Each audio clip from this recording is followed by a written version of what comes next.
బ్రహ్మాండంగా ఎక్కడో ఊరు పేరు లేని 70 సంవత్సరాలు లేని దానికి ఆయన రోడ్లు వేసాడు.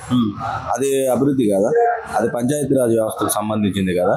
మనం పవన్ కళ్యాణ్ గారిని అనడానికి సరిపో, ఎందుకంటే ఆయన సొంత డబ్బులు కూడా పెట్టుకున్నారు. సొంత డబ్బులు పెట్టుకొని పనిచేస్తున్నారు. ఆయన మీద నిందలు నేరాలు గత ప్రభుత్వం వేసింది, కానీ అతను ఏమి చేయకుండా అతని పని ఏదో అతను చేసుకుంటా పోతున్నాడు. మధ్యలో సనాతన ధర్మం అన్నాడు, అయ్యన్నారు, కానీ ఎవరిని ఇబ్బంది పెట్టట్లేదు కదా. ఆయన వర్క్ ఆయన చేసుకుంటున్నారు.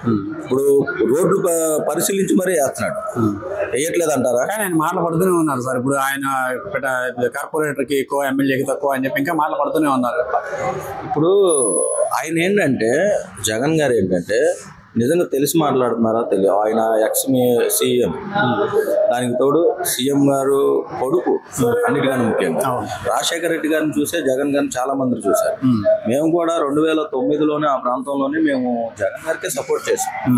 మేజర్ పార్ట్ అంతా పవన్ కళ్యాణ్ గారు పార్టీ పెట్టిన తర్వాత కూడా మేము జగన్ గారికే సపోర్ట్ చేసాం. ఎందుకు యూటర్న్ తీసుకోవాల్సి వచ్చింది అనేది మీరు ఆలోచించాలి.